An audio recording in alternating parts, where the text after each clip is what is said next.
Ladies and gentlemen, and all the things in the world, we're about to start the side quest.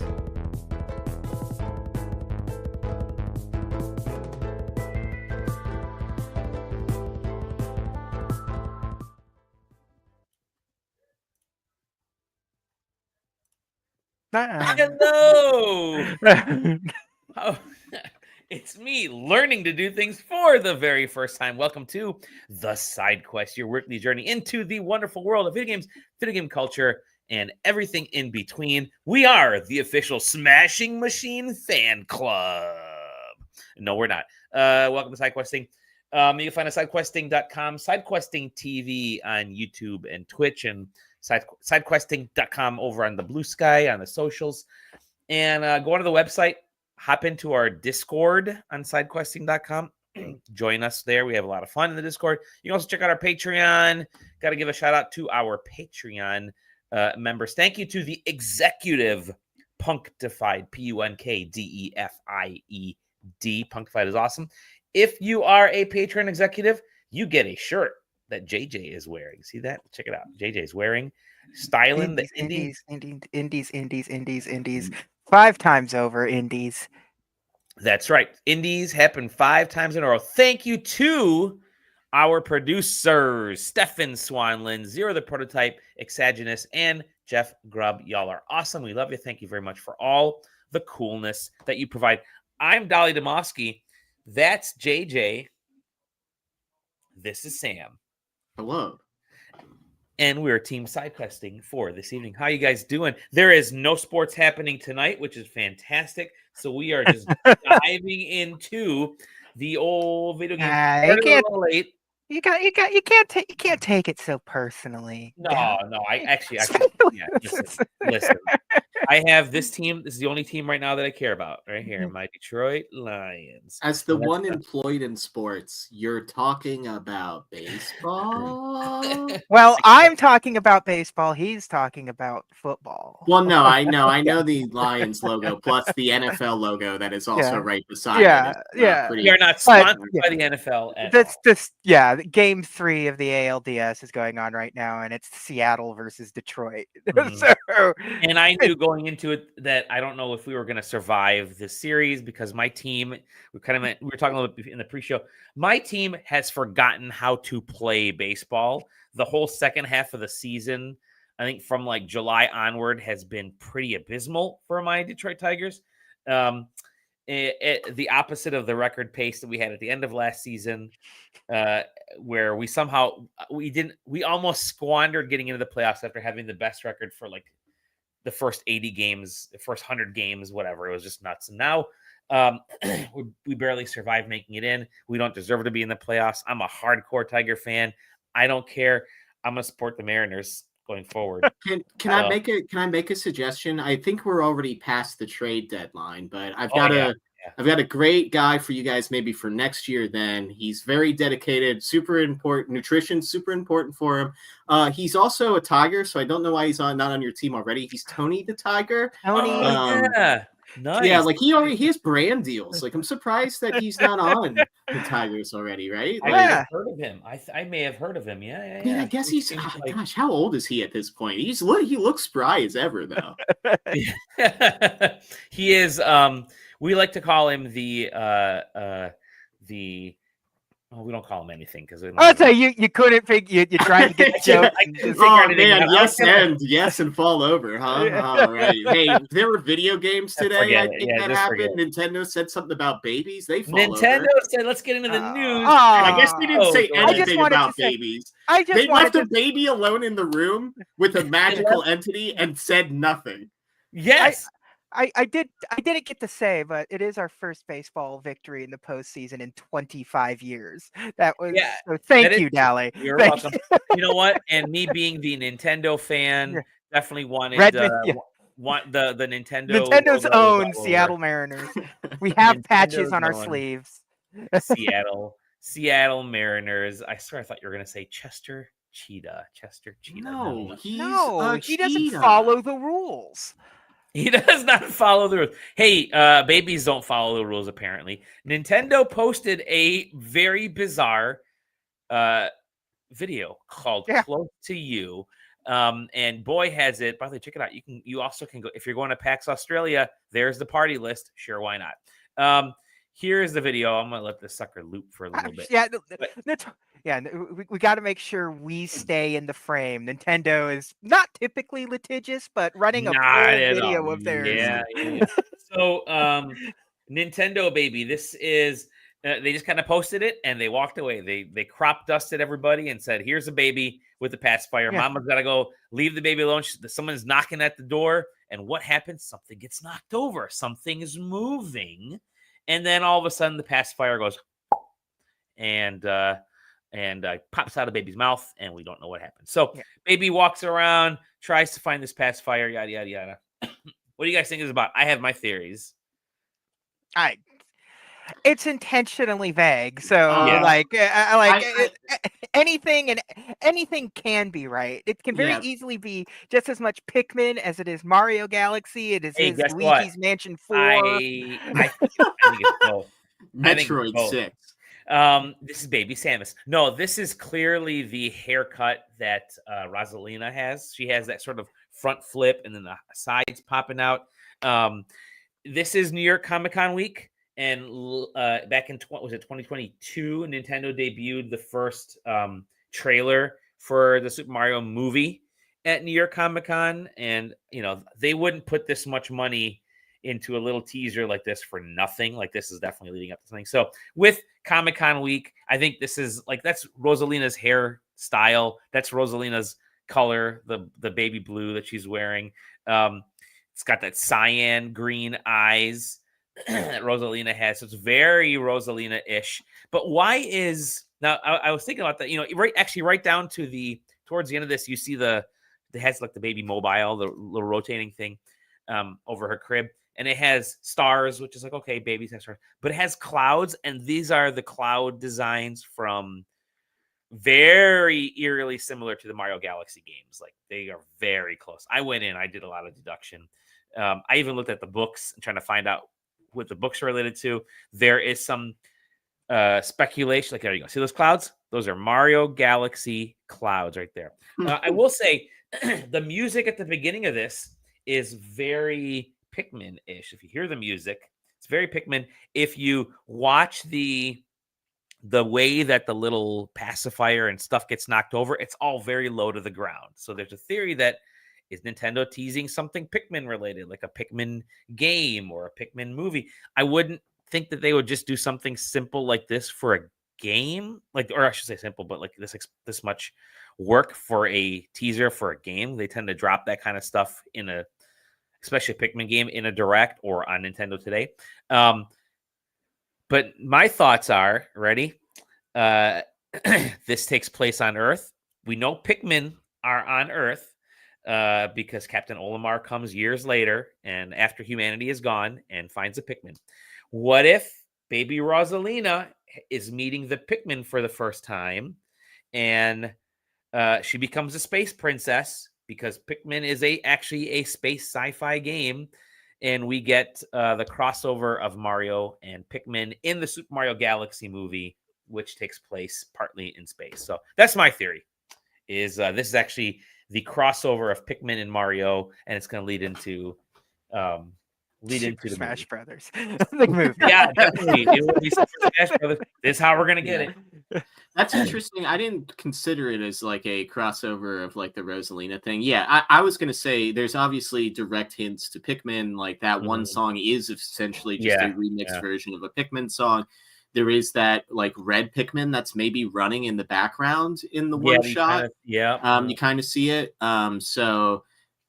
And yeah, I mean, even that like rattle that the baby picks up at one point when it's rolling on the ground later sort of resembles one of the early like fire like squirter monsters from Pikmin and stuff. So like it heavily is Pikmin, but yeah, that is an interesting take of it being like actually integrating, because you were talking about not investing a lot of money in something like a Pikmin promotion, but they oddly have done that before. Like there are, even before they start doing this Nintendo Today thing where they've made a couple little shorts and things, like the Pikmin really was the series that had like five fully made like 5-minute CGI videos and stuff like that. I think it was promotion for Pikmin 3 or 2. Miyamoto. No, it was after Pikmin 3. So Miyamoto, being the huge fan, like Pikmin is his favorite series, right? He loves the garden. And so he had all those 3DS movies too. Yeah, well, that's what we're talking about. The 3DS movies that they actually pushed them out onto the Wii U, and now they're on YouTube. You can find them on YouTube. But they were Pikmin movies, and that Miyamoto really wanted. And they have replayed those Pikmin movies in the Nintendo Today app recently, like over the last like month. So I definitely think there is a tie-in there. But that's Rosalina. Yeah. To me, that is baby Rosalina. That is, now that you mention it, like I don't know necessarily like the hairstyle without looking at a Rosalina, but that is the color of like her dress and stuff like that baby's wearing. So sure. I will find the baby Rosalina right here for you guys and show you. Keep talking. In Mario Kart Worlds. Yeah, Mario Kart Worlds is the. Was that the first time Baby Rosalina was a like real character? Or was she in one of the like Mario Tennises or something on the? It'll be one of those things that like actually she first appeared in Mario Kart Tour on mobile. There's actually a reference in one of the comic books in the Super Nintendo game. That's an interesting take. And with New York City Comic-Con, is that this weekend? It's just one of those things where it's Nintendo, so it could be any number of things. Everything about this is so un-Nintendo in terms of like presenting a movie this way, like a big Hollywood feature randomly on your you're leaving Nintendo in control of your early promotion. That seems dangerous. But there she is. That's baby Rosalina. Yeah. But that's that baby. Hairstyle is right there. Eyes, even that blue outfit. I say the hairstyle's mostly right there. There sure is a swoop. Yeah, there's a swoop.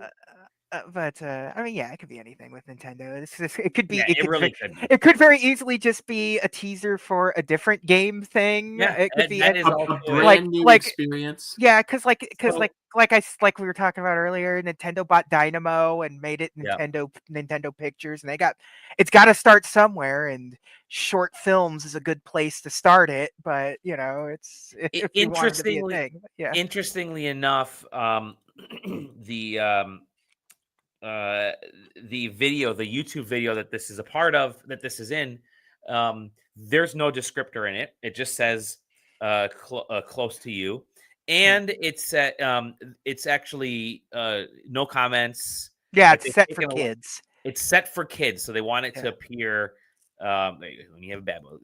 You know what? You're gonna have.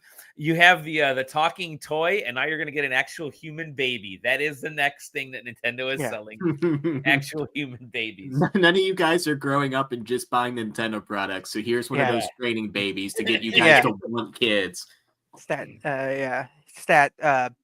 What was it? Remember Cooking Mama had that baby spinoff?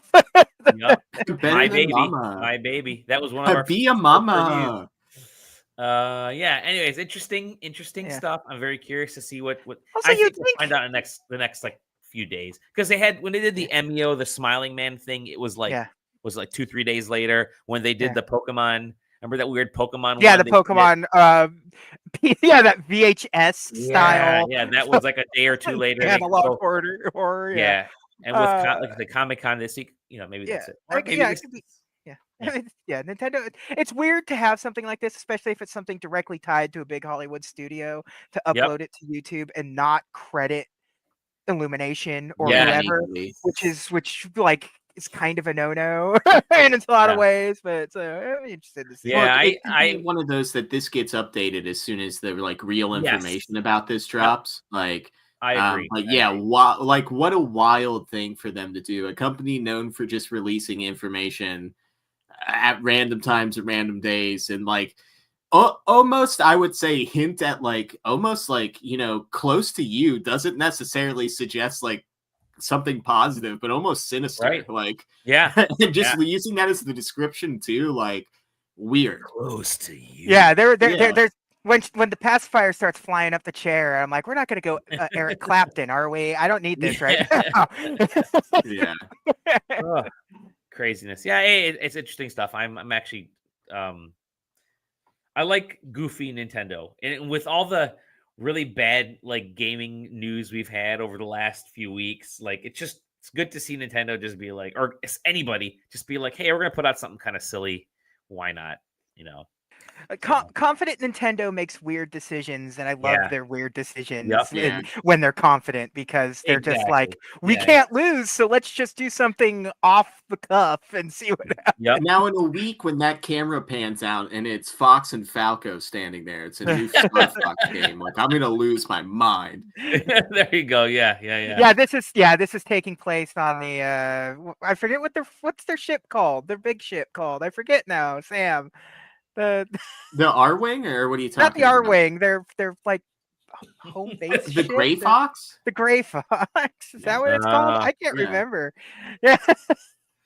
Yeah, because Rob talks about like support coming from the Gray Fox. Yeah, there we go. I need to play that game. I don't know that I have in the calendar year 2025. Yeah. I'm running out of days. It's on. Hey, speaking of, so that was good news. This was the bad news that I alluded to. More bad news. EA has been acquired. Did we miss this last week? Or we spent too much time on the Xbox, and that was enough sad news. We couldn't pivot into this. Is it nice to know that this is the last Battlefield game I'm ever going to play? Maybe. It is. Hey, and I tell you what, Skate just got an update right now. If Skate allows me to finally play their game as opposed to being soft locked in like Mission 4, maybe I'll get a chance to play that before this company finally goes haywire. I've been playing Skate since like its earliest like pre-alpha nonsense. It wasn't good then. It's not good now. It's a bad game. Listen, I could do McTwisties and Chryslers all day and slam into things. That's really what I'm looking to do, and occasionally get like a cool T-shirt and feel like I'm progressing. It does. It's so funny to have like a pre-alpha, and it's like, okay, well, we do have an e-store that you can purchase credits for and buy things. They will probably roll over into the full release. This is just wild. I mean, it's what 55 billion. It's the largest largest private investment in history. All cash. And so this is the basically the Saudi government, their sort of investment fund, Silver Lake, which is a big investor, and then Affinity Partners, which is Jared Kushner, the president of the United States, his son-in-law, his thing. By the way, their logo, just like the Astergo logo from the Assassin's Creed games. So I sure hope that at PAX East next year we get a Kidia EA combo booth. It'll be nice. But whatever these things happen, and whether you agree with it or not, the big thing I think that's the issue is 20. They basically took this against $20 billion of debt to help kind of fund this, which usually means it's not listed in here, but that usually means in order to make up that $20 billion, they need to make cuts. A lot of cuts. A lot of cuts. So, I think we were joking around, but like Joseph Ferris is going to have a field day with this at the next. His company is no longer allowed to make originals through EA, but I think like a lot of people are dreading just the cuts that are going to be coming to like BioWare. Like BioWare, I don't think BioWare is going to stick around. I don't think like BioWare or Respawn survive this. The Sims probably won't either. Yeah, whatever became of Maxis is. I was going to say, if it doesn't, my picture for a lot of this is anything that's in development now, that they want to get rid of, is either going to get released in like a broken state so they can be like, oh, this series is dead in the water, so there's no reason to do anything else, or you look to part out the stuff that they're absolutely not going to touch with the 10-foot pole, but still generate some sort of revenue. So something like The Sims or even like the Sim City, or like pretty much anything that like simulation related, or even RTS, I think that although a value proposition to own, I don't think does them a value, and would probably value them more to sell it to somebody than it would be to hold on to it. So I feel like some of that's going to happen, but that's going to just be IP to the highest bidder. It's not going to be. And I don't think like we have to worry about. I don't think we have to worry about Microsoft scooping up anything anymore. Hey, so... maybe Sony gets a cool license or two out of this. Somebody's gonna buy BioWare. Here's the latest games. FC 26. Yep. Like they clearly purchased this for the soccer game, Madden. You can't purchase these leagues individually. It would be too expensive for them to go out and purchase the NHL, to purchase the NFL, EA to Sports, think that they have that sort of branding and accessibility in the American market. But what they can do is sell you the biggest profit maker for each of those, other than the Chinese market jersey ripoffs. So they are just investing themselves into your culture without owning your culture. You know what's going to be really gross to watch unfold is how they get the deal that goes into place to get FIFA back into the branding of football club. I sure hope you liked The Sims, My Sims. Let's see here. Keep going. Dragon Age is probably gone. Dragon Age is gone. Look at the games they have coming soon. If it doesn't have a year after the title, I'd be worried for it. Star Wars Zero Company, that was at Tech. That's gone. That's gone. That's gone. This game is done. I'm so sad that we're not going to get another Jedi game, probably, because that's a good franchise. But you see these 4 games, this is just repackaged. The My Sims. Oh, I bet you Apple buys The Sims. Oh yeah, Apple could buy The Sims. They could, but I Netflix don't think is The Sims. Netflix. They would also probably be a good candidate. Or Tencent. But Tencent. That's actually probably the most realistic, isn't it? So I think that's there's only 4 games they've announced coming out. Like, remember they had talked about there was a new Mass Effect game that has completely disappeared, right? So I mean, as far as we know, BioWare doesn't we don't even know what BioWare's doing. Like, theoretically working on Mass Effect, but like they've been off the plate for a while now. Like, it's, I don't know. Apex Legends, you got Command and Conquer Rivals. I'd never even heard of that. I didn't. I remember hearing about it once, and now that you mention it, that was a thing, isn't it? And there's other weird games. It's these mobile games are the Need for Speed maybe gets revived.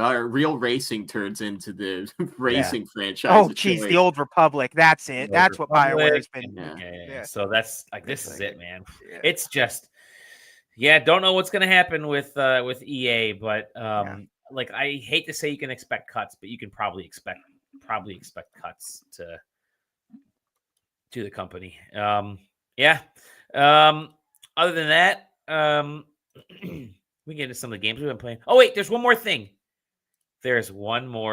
thing. I want to talk about this that I think is actually really cool. So I'm part of this group called the Gig. It was the games industry gathering, and it was something that started during the COVID times when we couldn't leave our house, couldn't go to any events. So Guy Blomberg and some other folks came together and put together this Discord room. That's all it was. And it was like, hey, if you're in the games industry, we're going to try to get this monthly. I think it may have been weekly at first, but just an online Zoom get together.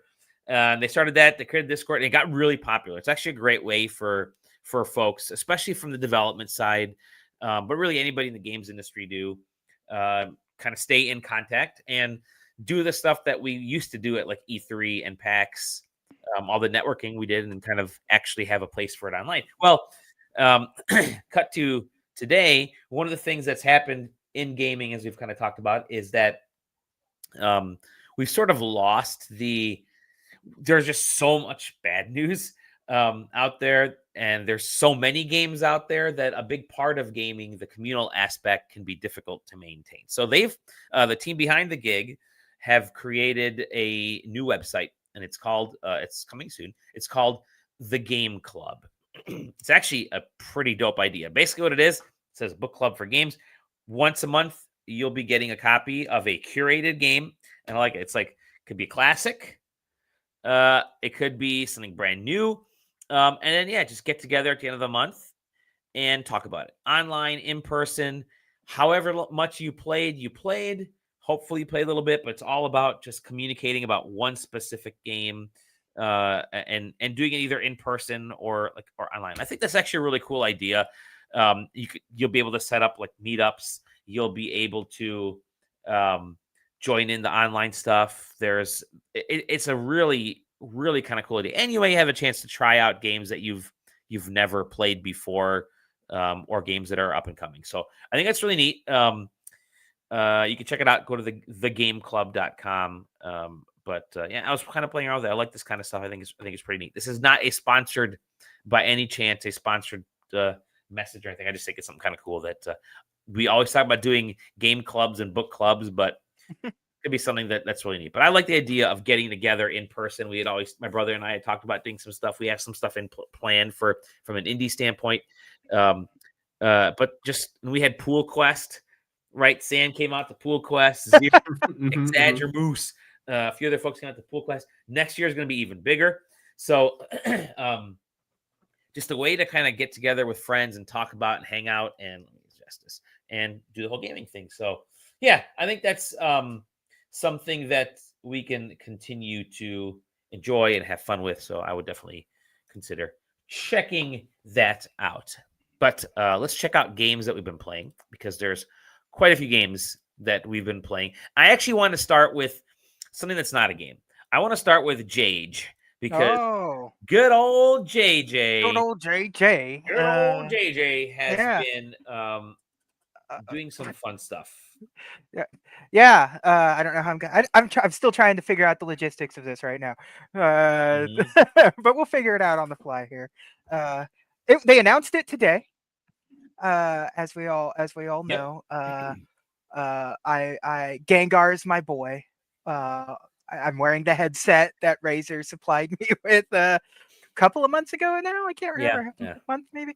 And it was only a matter of time before more Gengar stuff made its way here, because they definitely made more than just this headset. And then a couple of weeks ago, week and a half, 2 weeks ago, a package arrived at Dally's doorstep. It was maybe it was 3 weeks ago at this point. Which then had to make its way to my doorstep, because Gengar rejects Dally and everything he stands for. It had to find its way here. So now I guess I'll just take my microphone, my pasty my camera. You get to take a ride with me here, and hopefully it stays connected. Cool area. Yeah, you can see first and foremost the Razer, what is it? The Razer Wired Cobra Gengar edition mouse. Absolutely love this bad boy. Good. I haven't used one of these mice before. I had the I forget what the mini that I was using prior to this. This one has a much better hand feel to it, and I really like the solidness of the click. It is connected to my computer as we speak, so I can't just be clicking around. Who knows what I'm gonna do? But I really like the very rare Gengar profile on this thing. You don't see that particular art of Gengar very often. I love my favorite art of Gengar is when he's being a little scamp. So and he's just definitely got the scamp mode going on, and they've got this is their sort of pattern that they use for Gengar. Yep. It's got Pokeballs, the ghost symbol, and the poison type symbol. So that's those are the symbols they have sort of been using recently for ghost type and poison type. Which you will also find on you're gonna have by the way, that I will say that So that mouse actually has a glowing light on the bottom too, underneath. Yeah, it has a little Oh, tiny that's sweet. That's low sick. profile that syncs up to whatever That's we've nice. got going on in the Razer. I forget what they call it. Chroma app, I think. Chroma, yeah, Chroma app. There you Oh, go. okay. Thank you. But I mean, you're gonna leave it purple if it's Gengar. Yeah, I mean... I've got it synced. It matches. It matches the headset, as you can see. So Yeah, I gotta keep it. It syncs across the thing. Sweet. But you can see on the over here too, the mat that goes the entire length of the table. Holy oh, look at that face. Holy mackerel. Yeah. Also, a few more Gengars over there, just in case you're not selling the Gengar. More Gengars, a Gengar Pokemon card coaster, a Gengar Hershey bar. So yeah, I'm Gengared up, baby. So yeah, this mat is huge. This is that is ginormous. Yeah, it's the Goliathus mat. This isn't a small, this is a good size. And you brought it up because I posted my work desk earlier, and it had my one-piece desk mat that I use at work, but you pointed out that it's like my keyboard covers up like their entire, so it's just all of the Straw Hats' crotches because the keyboard is right on their faces. This does the smart thing where all of the empty space is where you set your stuff, and then you have a giant Gengar down here, completely unobstructed by everything. So he is not front and center, but he's the main attraction. Man, he's got his foot for all the foot freaks out there. Yeah, licking your keyboard. Licking your keyboard. With my just got to get that out there for we will travel back to its nice, cool, dude. Here, so it's great. I particularly love the mat. It's a great design. Like I said, I like that the Gengar is not obstructed when I have my keyboard in place. And it's just there. And when you walk in and you look at it, it's no doubt that is a Gengar placemat. They make or desk mat, baby. Love it. I love it. And sweet. I mean, yeah, the mouse is look, it's nothing exciting. It's very light, which is nice, but it's just got a good design on it. I like I said, it's got rare Gengars on it. So Razer makes good mice. That's what I'm using right now too. So sweet. Good deal. Really thank you again. Our friends at Logitech just love sending you Gengar stuff. Razer love sending you Gengar stuff. Be wild if they were sending you Razer. Sweet. You've been playing a game too.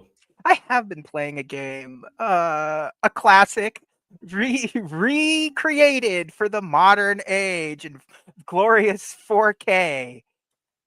Puzzle Quest. A quest of puzzles. A quest of Immortal edition. I see. I didn't know what its subtitle was.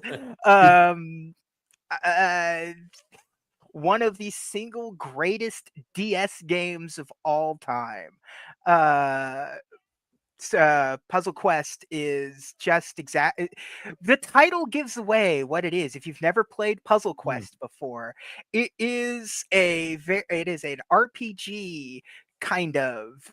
You go into a match 3 puzzle board, and you have an opponent, and you are matching 3 to fill your spell mana, your HP. You're getting gold and XP, and working that stuff up, and you're kind of just having a 1v1, or in some cases 1v a few battles while experiencing a story. It has like a very Fire Emblem-esque like outer world map that you're just sort of like traveling around from town to town, accessing quests and accepting quests and fulfilling story elements and stuff. It's very much an RPG with a puzzle mechanic to it, and it just works so well. And surprise, game's still great. Still, functionally, it's the exact same game. I played alongside of this, the DS version again, and the Xbox 360 version. So you kind of get like these weird incremental things, like the DS version, the really low res, but like so what kind of thing. And then you get the Xbox 360 version, which is 720p, like that's what HD was back then. That was the HD version of the DS game, and now you just have this, because Puzzle Quest for the most part has been just freemium games. Like, download Marvel Puzzle Quest, and it's like, yeah, we got a battle pass and unlockables. You can give us some of your real money to like bypass timers and things. And this is just the full game. Nothing, no secrets to it or anything. Nice. It is just all of the assets are like redone in 4K. It looks great. It has pretty much the same VO, as far as I can tell. It's beautiful. I don't. I mean, it's not like it needed it, but it's there.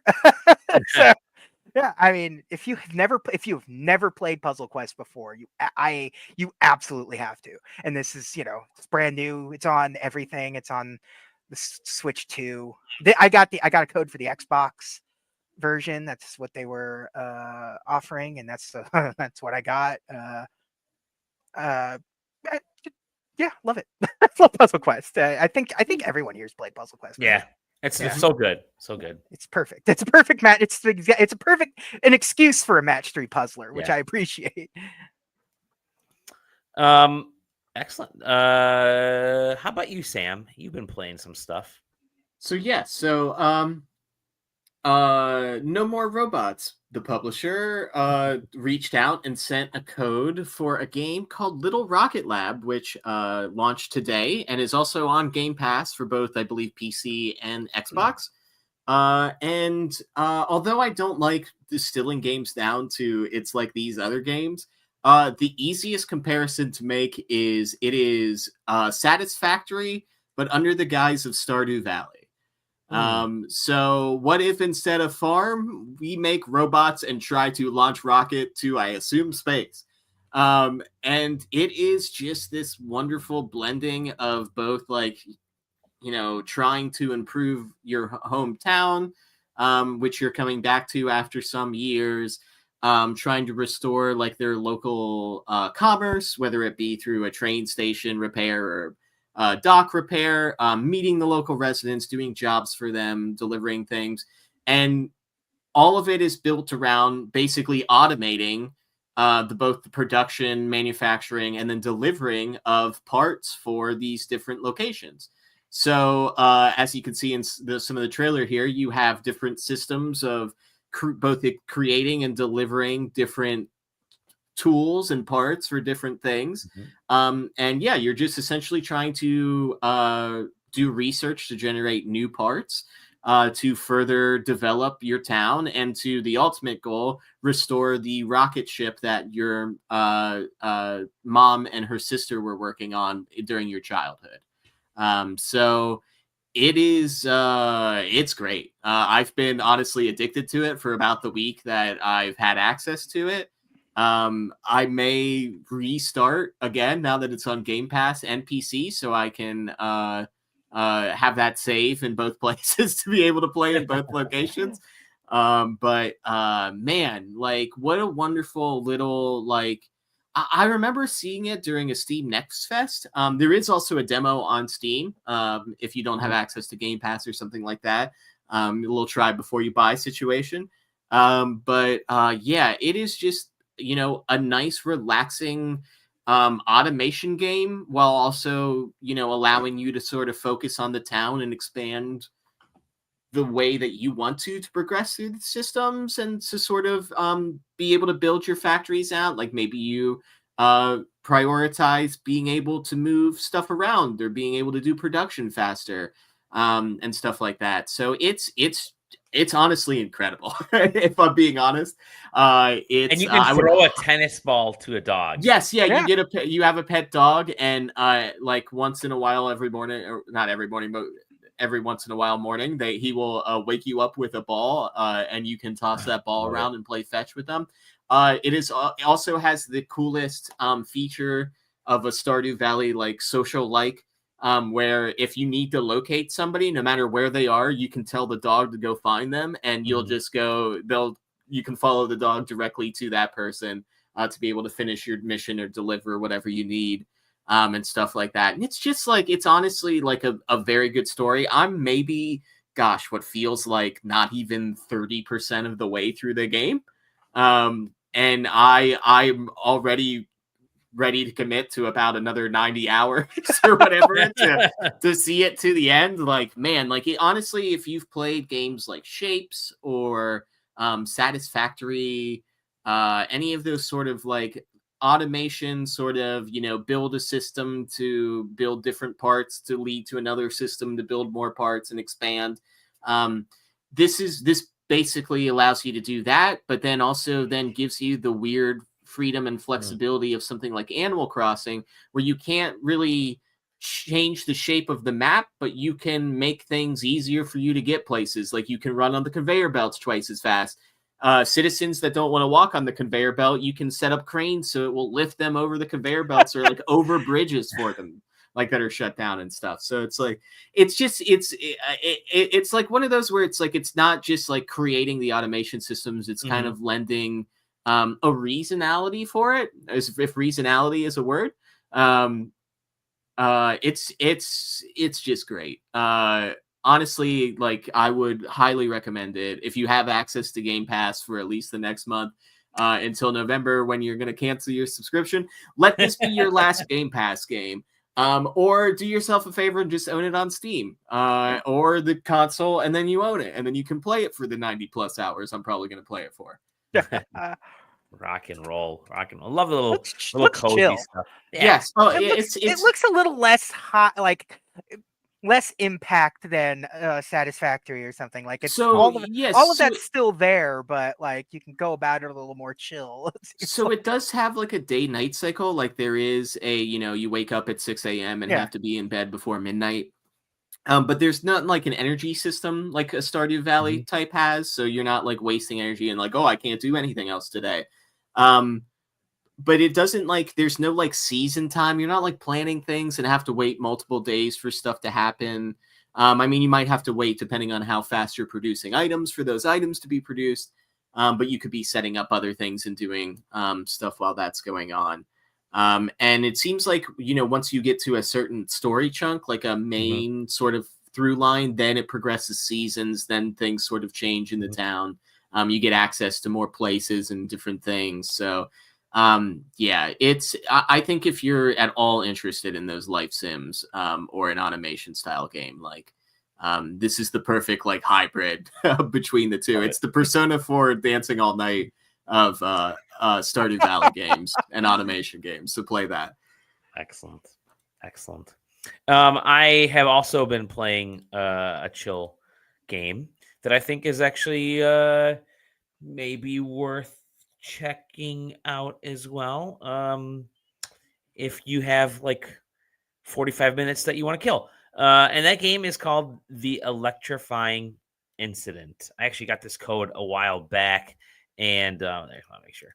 And it's a very simple moving blocks to solve puzzles. Oh man, this looks like a Turbo Graphics game. Hell yeah! Doesn't it kind of annoy? It's real simple. Like your whole goal is to just again move these little power cubes and set the power on stuff. As this little guy and make it out. Like I said, the game's like an hour long. It's just a few little rooms that you have to get through. It's sort of a one big meta puzzle that you're trying to get out of. It's not like a separate rooms because they're all, in a way, you come to find out that all these puzzles start to be kind of connected. You have to do some stuff in some room, go around to the next room, get one of the tools from there, go around. And I didn't know what to think at first when I started playing it. I thought, wow, this is really kind of simple. I've played these games a million times. And by the end, it still is really simple. And I have played these games a million times. But the fact that it's short and sweet and to the point, I think is actually a benefit to it because it never wears out its welcome. It's like, hey, you got a few minutes? Sure, knock out part of this puzzle. You got another minutes later on in the day, knock out that puzzle. Another aspect of it. And I like that because I've become the kind of gamer, by the way, I've been playing this on Steam Deck. I've become the kind of gamer where, and we talk about like casual versus core. And core gamers, and it is another combo for a different day that we can talk about, but core gamers to me they make time to play a game. Casual folk, they play a game when they have time. So that to me is a lot of like portable in mobile gaming and getting the Switch out or the PlayStation Portal or Steam Deck out when I'm already in the middle of watching TV and have a minute here and there or have like a half hour. And those can be big games like Doom, and those can be small games like this. Again, thankfully this is nice and short, and the mechanics, again, you got this claw hand. I didn't know until like halfway through playing this that I could actually wrap the claw around corners. See my hand. So that was my question. Yeah. Does it lock into place on its own, or is that something or is it just like? No, when you bring something over, you have to drop the piece. You have to manually drop it. Now, if you hover over it, it will activate the electricity. I mean the arm itself, like when he's dragging it around a corner and it's like locking in the 90-degree angles and stuff. Does it just do that on its own? It does it on its own. It does it on its own, which is nice because then it you don't have to. Yeah. I would have wished that I could like hold something and it will like make a hold point and then wrap the next part. That's what I was that would have been great. About. So I did have to go back a couple times when I was solving some of these puzzles and go back to this wall and wrap around again, because the interesting thing is you can grab something really close, or you can the further back you grab it, the more length in this arm that you have, and that's what really makes a lot of this important and possible and necessary for the puzzle solving. Once you kind of figure that out, it's like, oh yeah, I need to get 5 blocks in order to make the wrap around the corner, instead of like I was too close, I was only 2 blocks away or whatever. So figuring that out, I think, becomes a big part of it. But by the time you figure it out, it's done and you don't have to worry about it. The game's nice and short. So yeah, that's it. That's Electrifying Incident. Just a simple puzzle idea that I think could expand more later on if they want it to, but I think doesn't wear out its welcome, so I'm pretty happy with that. Neat. Yeah, I've been playing one other game, and I got this game a while back, this code as well, and the game came out about I don't know how long ago it was, probably I think it was like May maybe. The game actually arrived on there. I'm only now that I have the time able to talk about it, playing through all these other games, because it is it's a little bit of a bigger-ish game than what I just talked about. It's called Steelseed. It is a straight up 3D action platformer. I have that going, yeah. 3D action platformer. Action stealth platformer, and where you're essentially a girl who wakes up and she just realizes, why do I have all the cyborg stuff on me? And you go on from there. It is as safe of a game in this genre as you can get. I mean, it's not like it's not asset grabs or anything, but it checks the box as to what makes an action platformer. Like, all right, we need a lot of motion. Moving around, run. We need to be able to run. We need to be able to climb on yellow ledges. We need to walk across rails and slide across rails. We need to slide down ramps on oil slicks. We need to go between tight spaces. The camera will pitch sideways, and you see the same tight space crawl. We want to get underneath a fallen ceiling, so we have to do the crowd. And it's a lot of these very same tropes that we've come across in these kinds of games. It's like they literally grabbed stuff from Uncharted, stuff from Tomb Raider, stuff from Bayonetta, and just kind of slammed it together. Doesn't make it, it's like it works together, thankfully, but I think it works together because these are all the basic building blocks of this kind of game. Now, it tries to do some of the, it adds in some sci-fi, which is interesting. It's like interesting location, interesting design, but nothing memorable. And by the way, on a Steam Deck, does not look great even on the highest settings. So I took it to my laptop and still didn't look super great in the highest settings. So I think there are some fidelity issues with the game that I came across. Like there's some graininess to it, but like I said, it's a lot of stuff that we already know. It's not trying to do anything spectacularly unique, and I think it's a little bit of a bummer because you have the building blocks, but you don't do anything with them except show them off. It's like, hey, here's the building blocks. That's it. Here's the building blocks. Yeah, like I said, it checks all the boxes. If you're looking for something to play in this kind of genre, this is a game in the genre. That's probably the best way to say it. Steelseed is a game in the genre. It's exactly knowing what you get, what you see. That's it. I don't know if I could recommend it apart from if you got some Steam bucks and you want to spend them on something, you could do worse. And that's it. The world kind of needs these kind of 3D action, like I mean, just like movies, we don't really get some of these like low budget things in this style anymore. So, yep, this is the this is like comic book, like any Marvel comic movie that's just cut and paste. Like it's literally minus the actual characters that you know and love. This is it. It's like, oh, this is literally just the beats of we're gonna find out who the hero is. They got the origin story, and they beat up some bad guys, and the game ends, and there's a twist, but you know every single beat about that. That's the movie. That's this game. Steelseed. That's all I got. We're gonna have more. I got tons of games. You guys have games. There's stuff popping in every day. It seems like it. We got a bajillion codes coming in. I am playing other things that I can't really talk about. We'll talk about that maybe next time. Yep, definitely. I know Zach has about 100 games that he's been playing, so we're waiting for him. Yeah, he'd much rather do anything but be here. Yeah, literally would rather do it. He wants all the codes, but doesn't want to actually be on the podcast with us. No, but it's October. We actually have a fun schedule coming up for the rest of this month because Thursday night, if you join us right here on SideQuesting.com, we're gonna have our very first our very first comic focused podcast. So join us on Thursday. We're gonna have Jonah Gregory, longtime friend. Actually, he has had a couple articles on the SideQuest SideQuesting website, so you can check them out. But some of us may have had articles on one of his websites at some point. Probably, yeah, I'm sure.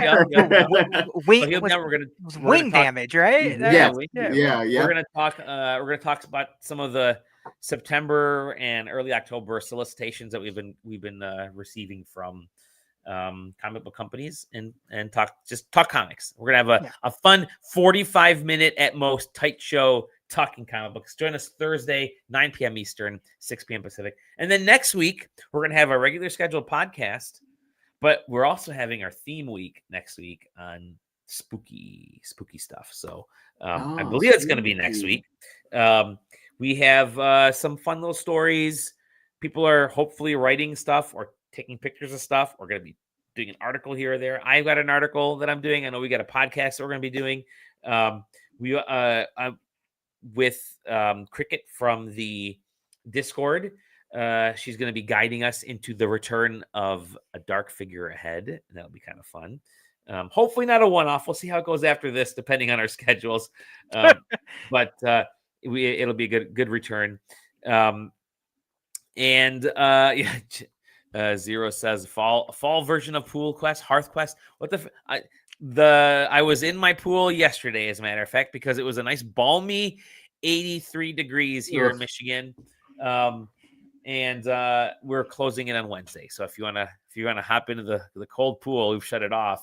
Fall Quest would have to be like Tom or I, since we're like East Coast. Come see what actually fall looks like over here. I'll be in the East Coast in like 3 days. But we could do a bratwurst and beer Quest. That always works. Just at Oktoberfest last weekend, baby. Let's There you go. go, German baby. heritage for the There win. you go. October Quest with a K. October Quest. Great October itself. Quest. There you go. There you go. We I said did it. German, Pennsylvania Dutch heritage. There you go.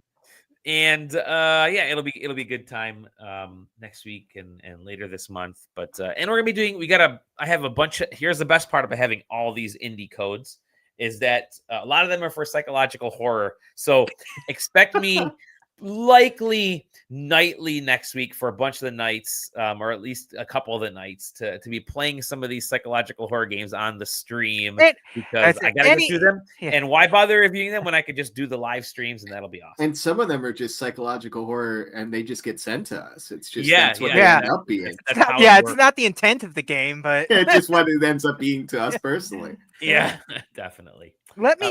Maybe I'll join you on a horror. Quest for sure. Stream. For sure, I like horror quest. That's good. Can we sit here and watch Dally stream a horror game? That would be fun. If he's gonna do that, I'm going to jump on at least one.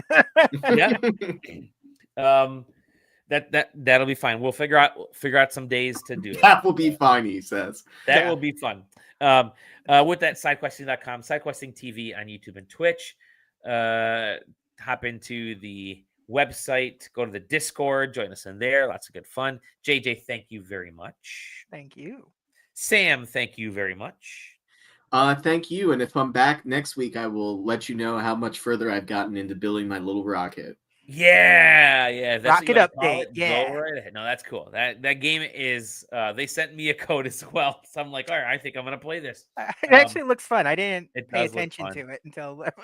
Yeah. You get these codes that just hop in. We're like, should I play this?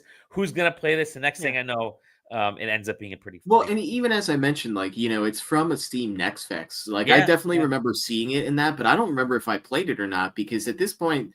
There's about 50 games you want to check out per Next Fest. And then I only ever get through like 5 or 6, and it's usually 3 or 4 of them come from whatever the Discord has recommended to me. Mm-hmm. Which, by the way, plug the Discord. Come check out the Discord. I was just getting it. Come check out the Discord. That's where we're at. It's awesome. We get to know each other. See you guys on the next episode. Oh, by the way, thank you to all of our wonderful listeners and viewers. Thank you to Zero for providing the music. That was the music break from Zero. So that was very cool. The new intro. With that said, we'll see you in the next episode of the SideQuest Toodles. Goodbye. Bye, friends.